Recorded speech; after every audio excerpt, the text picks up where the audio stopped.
أعوذ بالله من الشيطان اللعين الرجيم. بسم الله الرحمن الرحيم. الحمد لله رب العالمين. الحمد لله الذي هدانا لهذا وما كنا لنهتدي لولا أن هدانا الله، والصلاة والسلام على خير خلق ولد عرش أفضل الأنبياء والمرسلين، حبيبنا وسيدنا وسندنا وشفيعنا ومولانا أبي القاسم محمد.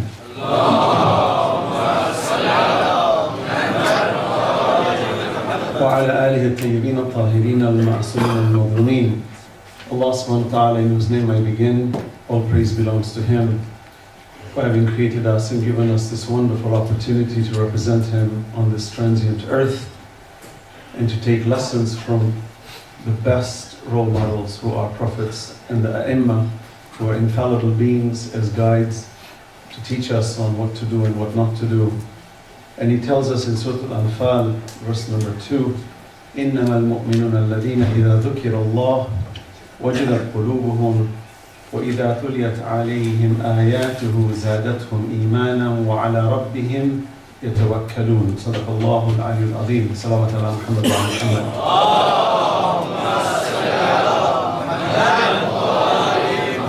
Allah in the Holy Quran says that those who are believers, إِنَّمَا الْمُؤْمِنُونَ الَّذِينَ إِذَا ذُكِرَ اللَّهُ وَجِلَتْ قُلُوبُهُمْ, that when they remember Allah, their hearts palpitate. وَإِذَا تُلِيَتْ عَلَيْهِمْ آيَاتُهُ, when the signs of Allah are recited to them, particularly the Quran, زَادَتْهُمْ إِيمَانًا وَعَلَى رَبِّهِمْ يَتَوَكَّلُونَ, their faith increases and they have totality of trust in Allah subhanahu wa ta'ala. But this remembrance of the signs of Allah is replete in the Holy Quran. وَمِنْ آيَاتِ وَمِنْ آيَاتِ, Allah always is speaking in those kinds of terms, and Allah says, إِنَّ فِي ذَلِكَ لَآيَاتٍ لِقَوْمِ يَتَفَكَّرُونَ, these are signs for people who reflect. And as much as we are endowed with the power of reflection and the power of realization, the intelligence that we possess, the intelligence that takes us to Allah subhanahu wa ta'ala independent of any scripture, for we realize that our own internal existence demands some logical conclusion as to why we exist. And we know that through the system of cause and effect, it's impossible for us to come into existence unless there is some entity, being, that has decreed and dictated this existence. From teleological arguments, for example, cosmological arguments, we realize that there is just too much design, too much structure, and of course the most fundamental of questions is the power of morality that is really controlling the very destiny of our humanity. As a result, as much as you and I can reflect on the existence of God, and as much as we can read the Quran and consider it indeed the only book on earth that is really divine from cover to cover, all divine, all scriptures that are claimed to be divine by other religions, someone is talking on behalf of God through inspiration of some sort. But in the Quran you will notice even the messenger of Allah subhanahu wa ta'ala, Rasulullah sallallahu alayhi wa alihi wa sallam, that he is not allowed to speak even in the Quran. Allah subhanahu wa ta'ala says, قُلْ لَا أَسْأَلُكُمْ, قُلْ, say, he said, they say, meaning only Allah is talking. And if I was an intelligent being seeking the truth, one of the fundamental principles I must have is that if I am to submit to a creator, then I only want the creator to speak to me. I don't want anyone else talking to me. I don't want anybody's inspiration. I don't want anybody's whimsical opinions about what I should do and what I should not do. And that's the power of the Quran. It's the only divine scripture in the world that really transcends all other scriptures from all angles, and in particular, the moral angle. Because at the end of the day, a human being can be wealthy, powerful, all-knowing, but if they're immoral, or their akhlaq, as we say, is not to be respected, then that individual is not worthy. They say, حُسْنُ الْخُلْقِ خَيْرُ رَفِيقٍ. When you have the best moral conduct, it is your best friend. And Allah says about the messenger, وَإِنَّكَ لَعَلَىٰ خُلُقٍ عَظِيمٍ إِنَّ هَذَا الْقُرْآنَ يَهْدِي لِلَّتِي هِيَ أَقْوَمُ وَيُبَشِّرُ الْمُؤْمِنِينَ الَّذِينَ يَعْمَلُونَ الصَّالِحَاتِ أَنَّ لَهُمْ أَجْرًا kabira. The Quran is that which guides you to that which is most upright and give good news to the believers who do good, that there is a great reward for them. Having introduced this, my respected scholars, my sisters and brothers in Islam, Assalamu alaikum jami'an wa rahmatullahi wa barakatuh. It's wonderful to have this conference on Nahjul Balagha. The Nahjul Balagha, as we know, is the sister of the Quran. And these are sermons collected by Sayyid Radi. May Allah bless him for taking that effort to give us and to preserve the eloquent speeches of a man who cannot be compared to anyone other than the Holy Prophet sallallahu alaihi wasallam.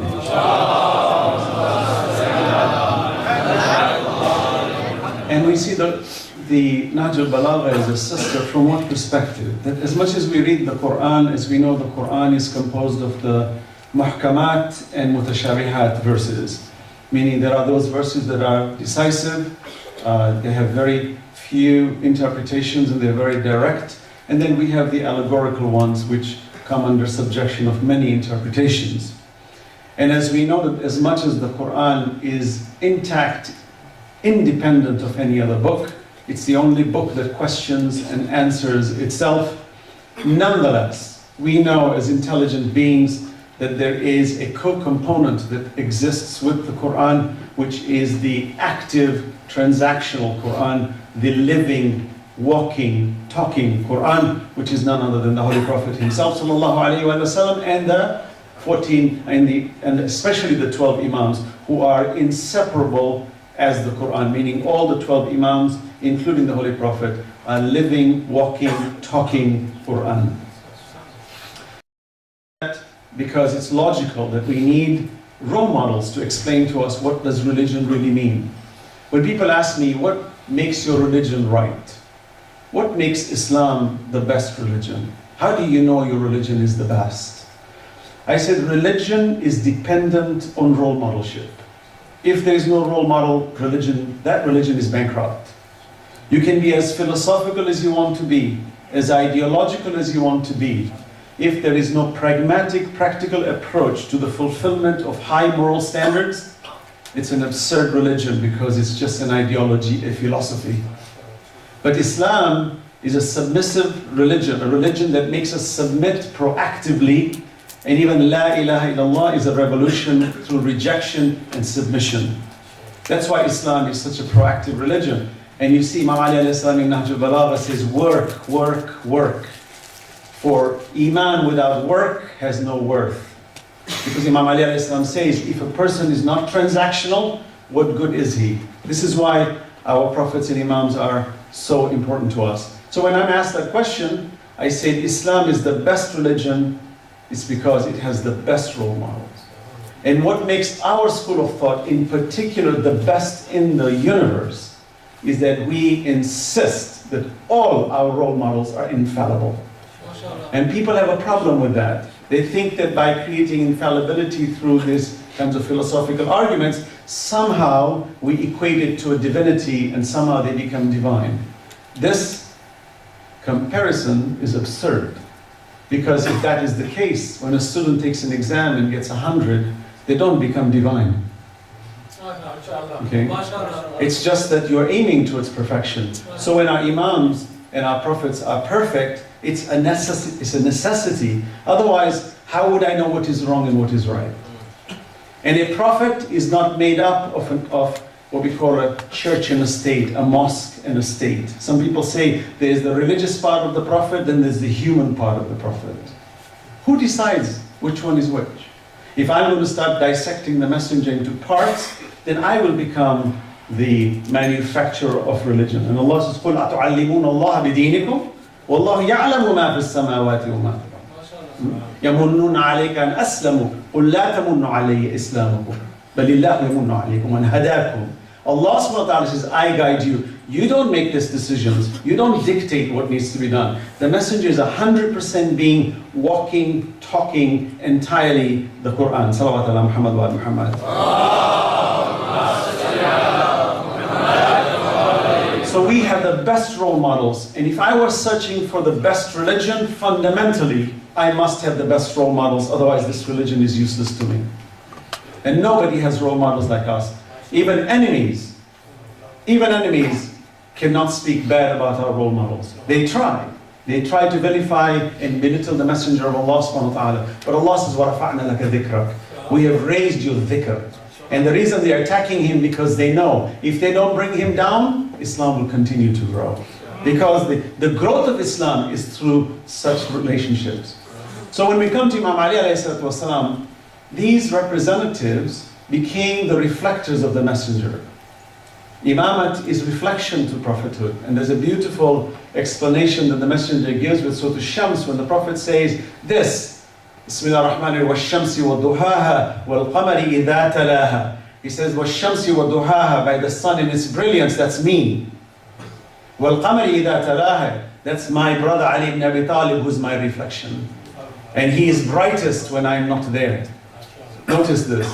He is my reflection. So Allah subhanahu wa ta'ala is in His infinite mercy that as much as He gave the messenger 23 years of public duty, 40 years of silent duty, born a prophet, that in 63 years it is impossible to elucidate the intricacies of religion and the philosophy that is fundamental that all human beings must understand to extricate themselves from the kinds of confusions that are so prevalent today that leads us to so much apathy in society. So Allah in His infinite mercy extended the messenger for at least 255 years of public life. So the messenger existed among us for 255 years, including Karbala. It was the messenger who was killed. So, in those 255 years, one example is the Nahjul Balagha. That Imam Ali alayhi salam gives fantastic philosophies that clarifies all those ambiguous verses in the Quran with such clarity that it leaves us as followers without any hesitation to understand the fundamental principles of Islam. So let me address a few briefly. Salawat ala Muhammad wa ala Muhammad.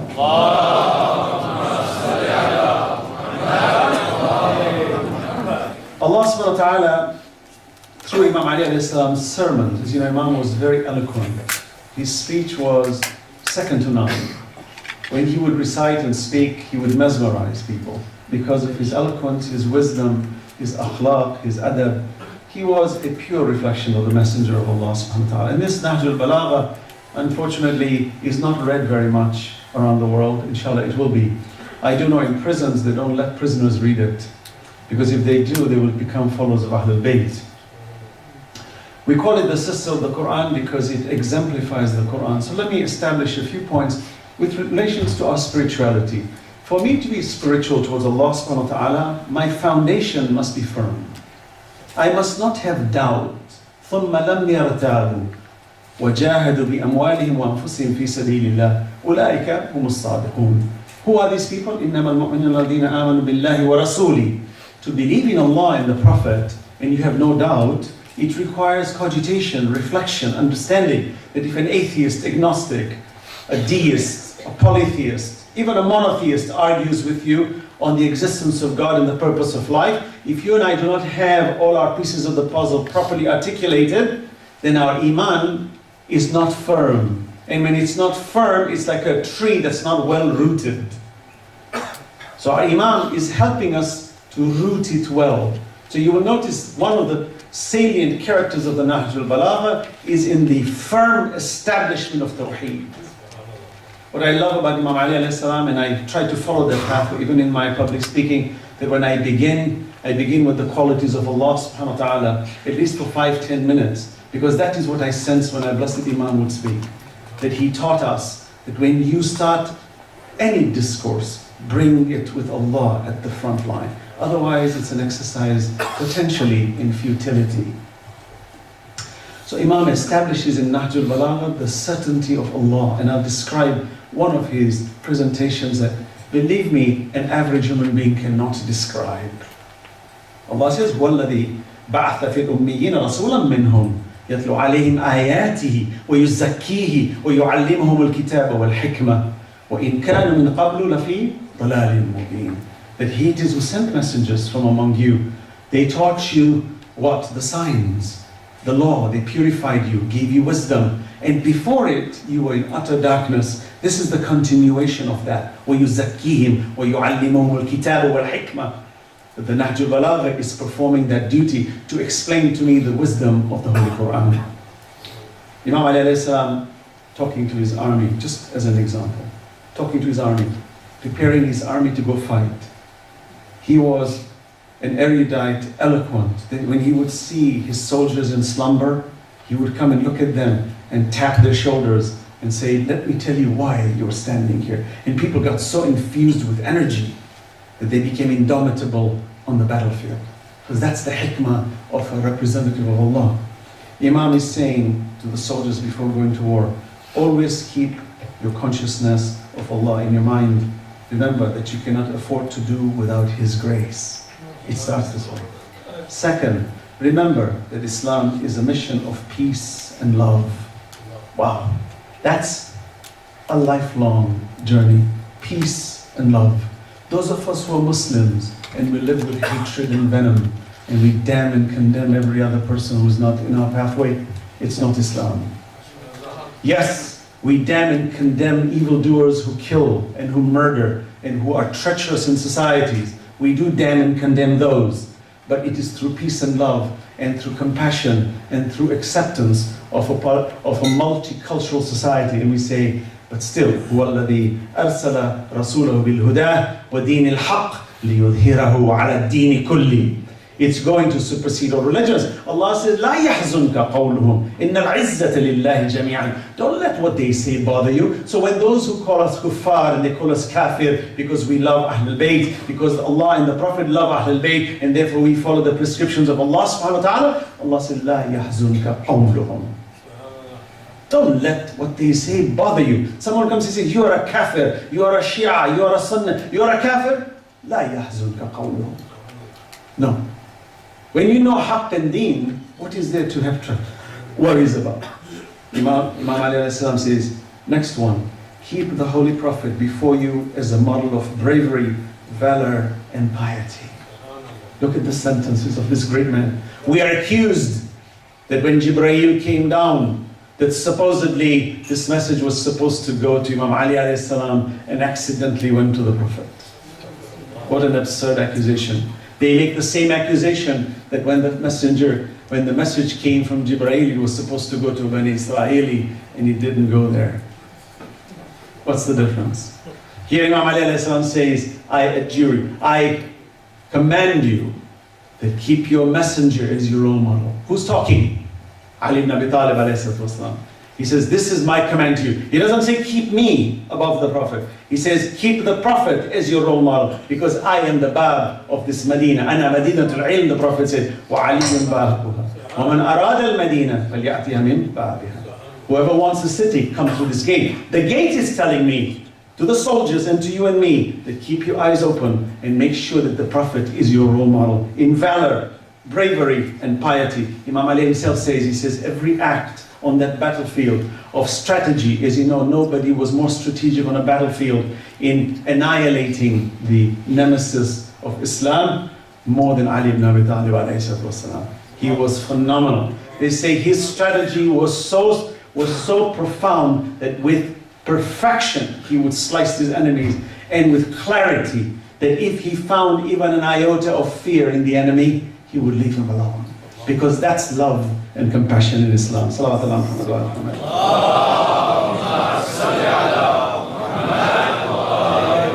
Imam says, do not kill anybody unless in self-defense. Wow. We're accused as a religion of terror? This is the prescription of justice, equity, peace. Take care of your mounts and your arms. Look, Imam is even telling the soldiers, take care of your horses. He says, they are your best guards. Be nice to them. Imam never struck his horse. He used to talk to it. He says the horse would react just to the feeling of the Imam, because he was in tune even with the creation of Allah, who were quadrupeds. Work hard while you're at it, and then devote some time to rest and relaxation. What a balanced religion. Rest and relaxation are as much a necessity to you as hard work. He's talking to his soldiers here. He says, Do not let one overlap the time limit of the other. Do not pursue those who run away from an encounter, and do not kill fleeing persons. Look at this. SubhanAllah, you know, they say when Imam used to fight on the battlefield, he had a smile. Imagine having a smile on the battlefield. People are worried about being dismembered. You're supposed to look like a monster and a beast, and Imam is smiling. He's even doing da'wah on a battlefield. He says, do not kill those who beg for life and mercy. Do not kill civilians. Do not outrage modesty of women, meaning don't rape them, don't abuse them, don't kill the children, don't take their hijab away, don't pull them out of their homes. Look at the akhlaq, my God. He says, do not harm old people and children. Do not accept any gifts from the civil population of any place. Meaning, don't be bribed. Look at our societies today. Everybody's accepting bribery everywhere. Special interest groups. Whoever's the highest bidder on the market is the one that we're going to legislate for. That's what's happening in all the institutions of legislature in all parts of the world today. Everyone's selling their souls for pennies. He says, do not forget to say your daily prayers. Fear Allah.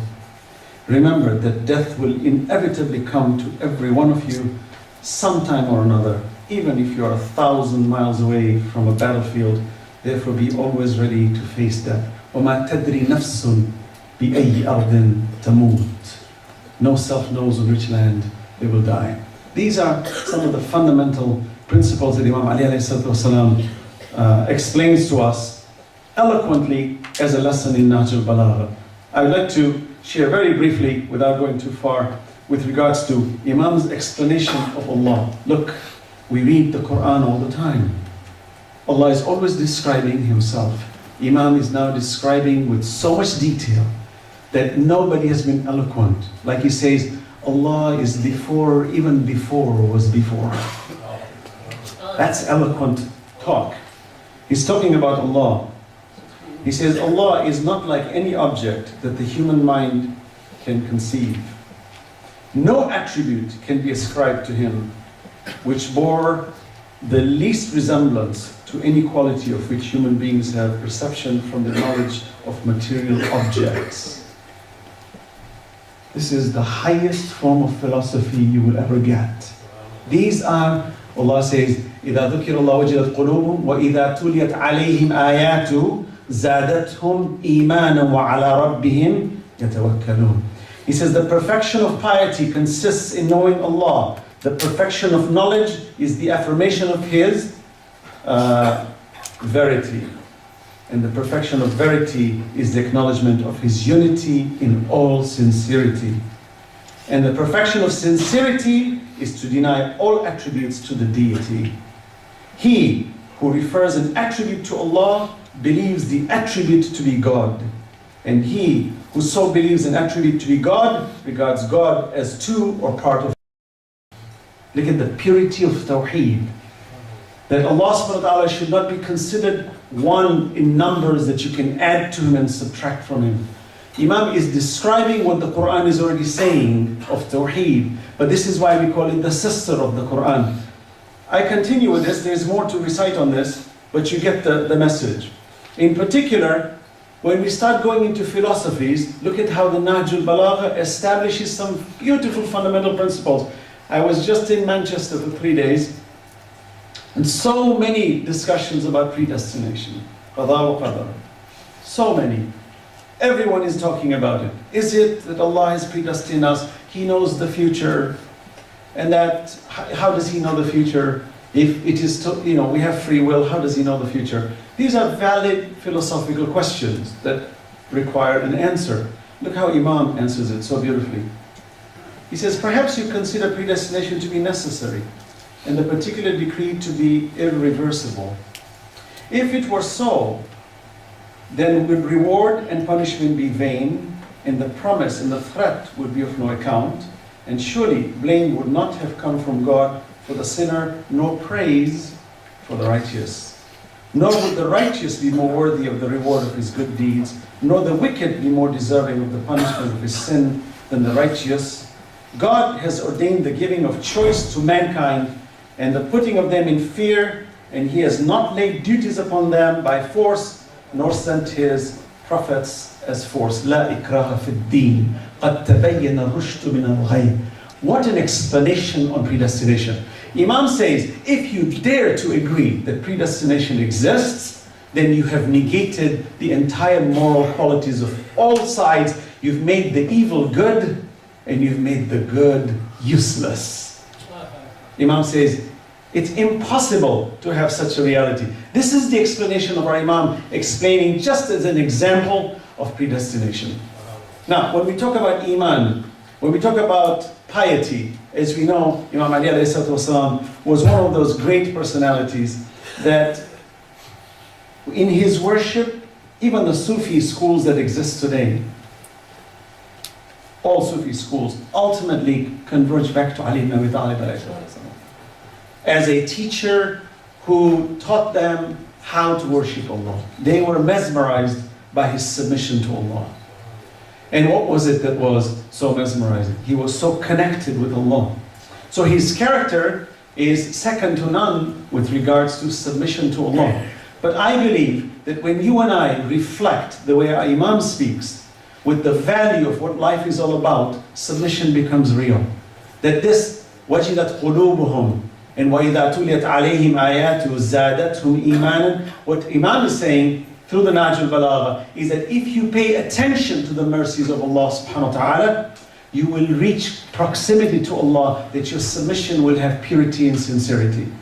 In fact, our Imam is saying in Nahjul Balagha that if a human being sincerely and devoutly seeks the truth, and even under that pretense, meaning the reality of moving in that direction, should he get lost in the pathway, Allah will reward him. Imam Ali says that when a human being struggles to find the truth and submits to it, and let us say in the process of the struggle of sincerely looking for the truth, they go astray temporarily, Allah rewards them for that. So you might think that no, you have to reach the goal. It's not reaching the goal. It's the struggle of reaching the goal that's really under trial. And Imam explains that in Nahjul Balagha in various ways. Let me conclude philosophically that when it comes to Tawheed, Imam explains it with clarity, as I was describing before, about how Allah is to be described. Allama Tabatabai mentions in his Al-Mizan fi Tafsir al-Quran, where he says that true belief in Tawheed is the annihilation of the 99 names of Allah subhanahu wa ta'ala. How? Do not see Rahman and Rahim as separate entities of Allah. Do not say Jabbar, Mutakabbir, Kareem.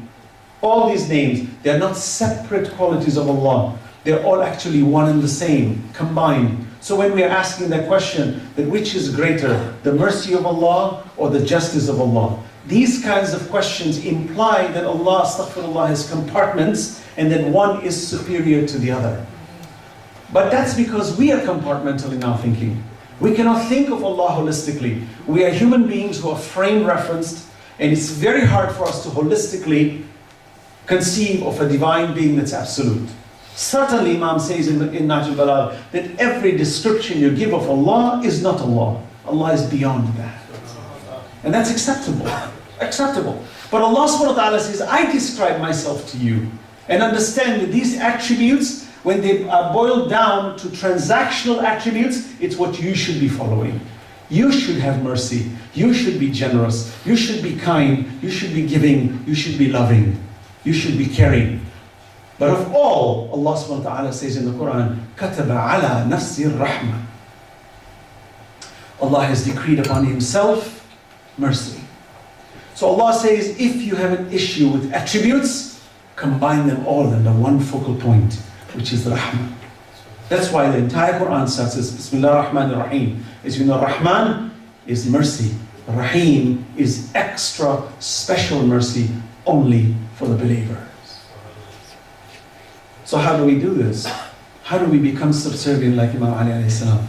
There are many points I'd like to explain. Imam mentions in Nahjul Balagha about the transience of the world. When I read the khutbah of Shaqiyya, as you know, it's a controversial khutbah, in light of what's today. But Imam was candid about it, with regards to the disobedience of the very people who claim to be next to the Prophet. And by denying him the natural right. The carnage that's taking place in the world today is the echo of that denial. You take it back in history and see, in the Battle of Uhud, when the Prophet said to his archers, do not leave your positions until I tell you to leave. But they got distracted with the wealth that was immediately acquired when the enemy started to attack, and the strategy of the Prophet was so good that the enemies of Mecca began to run and they left their loot behind. And the archers said, hey, there's a share for us. Allah says, Al-Hakum al-Takathur hatta zurtum al-Maqabir. They left it. Khalid bin Walid came from the back and he whipped the Muslims. Imam Ali alayhi salam saved the day. He took his scabbard, broke it. He said, this sword will not go back until it protects this deen. He would run between the Prophet and the bottom of the hill, and he kept annihilating enemies so that he protected Islam. And we hear the famous statement, La fata illa Ali wa la sayf illa zulfiqar.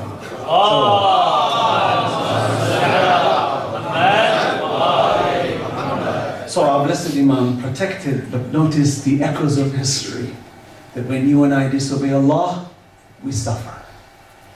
When you and I disobey the Messenger, we suffer.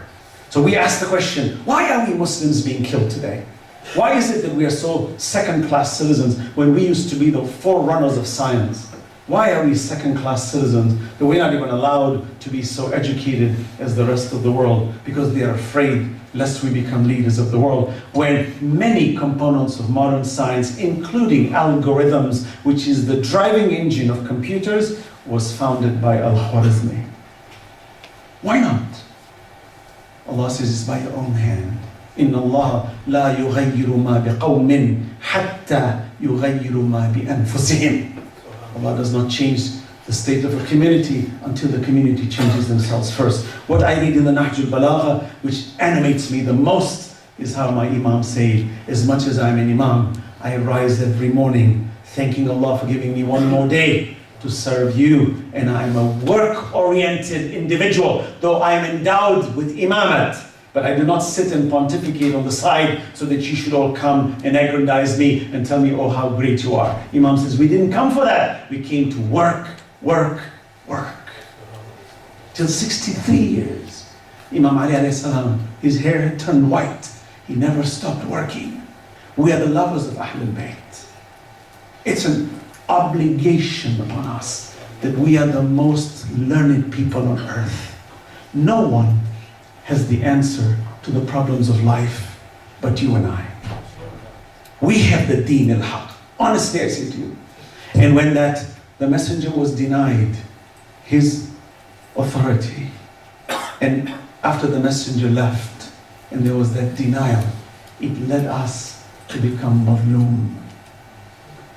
That the children of Ali ibn Abi Talib were buried between concrete walls. Hajjaj ibn Yusuf, we take Muawiyah, Yazid, and all the cronies that came thereafter, all under the caliphate. Honestly, I was searching a religion, this would be a fundamental criterion, that how could God allow such evildoers to sit on the very seat of God? Something is seriously wrong. That's what happened. Right? Imam is describing that in Khutbah Shaqshaqiyya. And there's one little aspect I want to share with you that touches me so much.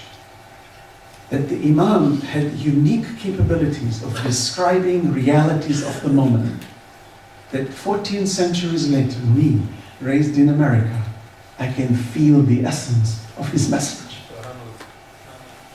He says, I am on this camel. You know, shaqshaqiyya is the foam that comes out of the mouth of a camel when the camel is distressed.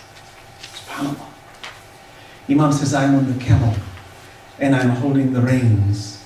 If I pull it, you know what the rein, you know what the camel is? It's the ummah, what they have done to him. He says, this ummah, what it has done to me, I am sitting on this wild beast. It has rejected obedience to Allah subhanahu wa ta'ala. And as much as our Imams have paid the price, it's like Musa alayhi salam paid the price to wander for 40 years because the Bani Israel refused to obey Allah. So do prophets and imams suffer at the misdeeds of our societies. This message is to you and I, that the least we can do is at least you and I can be damage controllers and not follow that path. Imam says, this wild camel, if I pull its reins, I will tear its nostrils. I will tear the nostrils of the camel. And if I let go, it will throw me off the camel. This is the most poignant explanation of the vicissitudes of life. This dunya, لَقَدْ خَلَقْنَا الْإِنسَانَ فِي الْكَبَدِ. You and I have been created in a state of trepidation. Imam says, look at my level of trepidation. That while I am saving this deen, that I am on this wild beast. And he's explaining in Nahjul Balagha that were I to pull the reins of this camel, I will tear its nostrils. And if I let go, it will throw me. And I'm balancing between these two. Our Imams, all of them were on that same camel until today. Allah says, who are these people? Surah An-Nur, رِجَالٌ لَا تُلْهِهِمْ تِجَارَةٌ وَلَا بَيْعٌ عَنْ ذِكْرِ اللَّهِ وَإِقَامِ الصَّلَاةِ وَإِيتَاءِ الزَّكَاةِ يَخَافُونَ يَوْمًا تَتَقَلَّبُ فِيهِ الْقُلُوبُ وَالْأَبْصَارُ. Allahu Akbar.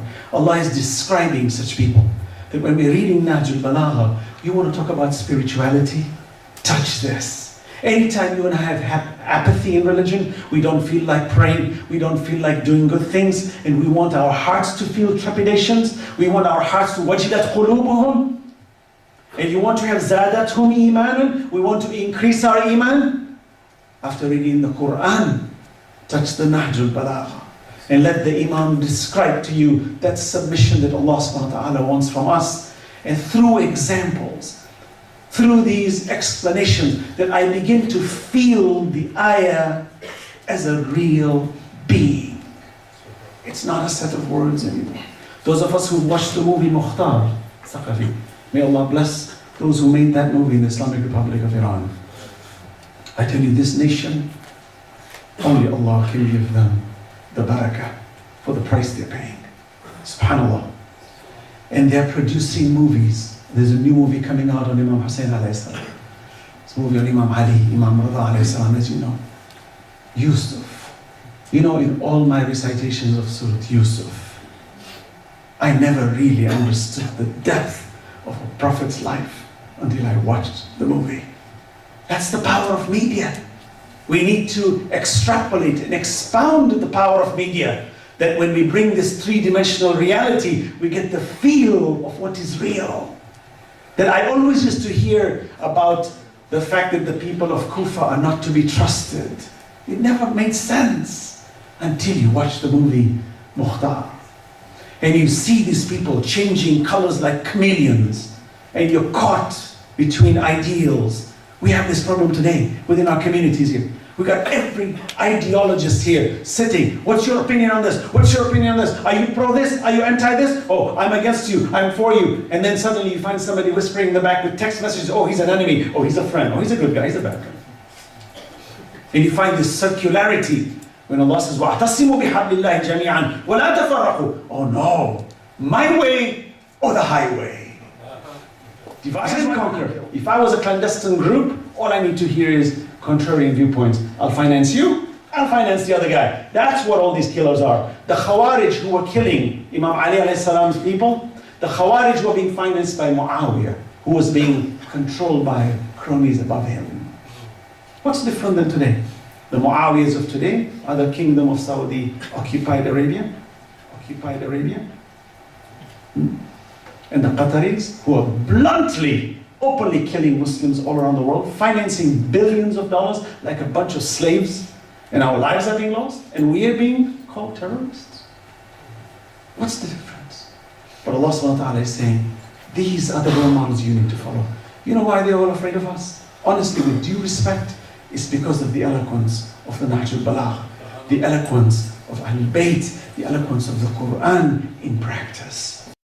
I conclude that Allah subhanahu wa ta'ala, inshallah, please, let's spend some time. In the Nahjul Balagha, Imam Ali alayhi salam speaks about the vicissitudes of time. Some of these I don't have time to speak about, where he talks about the creation of mankind with such eloquent words. He says this human being created in a dark curtain in the womb of its mother, a speck that becomes this proud creature. He says you speak through layers, through lump of flesh, and you see through layers of fat. Imam is speaking. When I read these sentences in Nahjul Balagha, it makes my spine shiver. And Imam says, I'm with you. You are going to be attacked as a Muslim. When you speak in academia, they're going to attack you. They're going to call you all kinds of names. But don't worry, we're behind you. And you will not be defeated. إِنْ يَنْصُرُكُمُ اللَّهُ فَلَا غَالِبَ لَكُمْ وَإِنْ يَخْذُلْكُمْ فَمَنْ ذَا الَّذِي يَنْصُرُكُمْ مِنْ بَعْدِ. May Allah give us the tawfiq, inshallah. بِإِذْنِ to be subservient the way our Ahlul Bayt lived. And I believe Imam Ali alayhi salam is one of the best among the 12 role models who are pure reflectors of the Prophet. You and I have been blessed with it. Please, these conferences should not only be conferences. They should produce results. Results that are pragmatic, that do damage control. You know why Islam is such a powerful religion? When people ask me that question, I say Islam is a religion that believes in the following principles.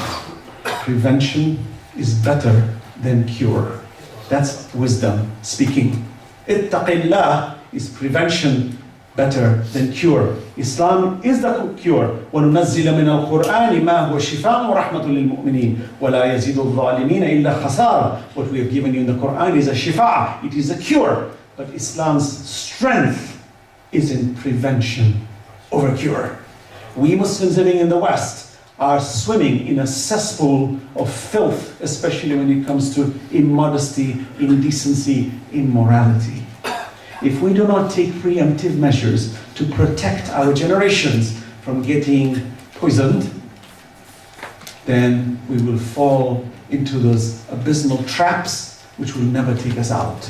And I'm sorry to say that statistically we're climbing up equal to the rest of humanity when it comes to our children indulging in drugs, indulging in abortion clinics. And it's a shame upon us. And we will be held liable on Judgment Day that I gave you this best religion. ثُمَّ لَتُسْأَلُنَّ يَوْمَئِذٍ عَنِ النَّعِيمِ. We gave you this ni'mah. What did you do with it? My brothers and sisters, may Allah bless you for coming. May Allah bless the organizers for making these kinds of programs. But at the end of the day, the way I see Imam Ali alayhi salam is the one who would put his right foot on the floor when he would wake up. He would open his eyes and say, لا حول ولا قوة إلا بالله العلي العظيم. There is no authority but you, Almighty God. He would put his right foot forward. He says, Oh Allah, thank you for giving me one more day to be at your service. And when he was struck, he says, Fustu Rabbil Kaaba. He didn't complain. You know why he was grateful? He says, I am going to die a believer. You and I should be worried. Like Yusuf alayhi salam, when he reached the throne, his brothers bowed to him. His father, who's a prophet, bowed to him. He says, Rabbi qad ataytani min allamtani min ta'awil al-ahadith. Fatir as-samawati wal-ard, anta waliyyi fi ad-dunya wal-akhirah. Tawaffani Musliman. A man who has reached such greatness is asking Allah, you have given me this wealth. You have given me the power to interpret dreams. I am powerful, but no one is powerful but you. Anta waliyyi fi dunya wal akhirah. Tawaffani Musliman. Let me die a Muslim.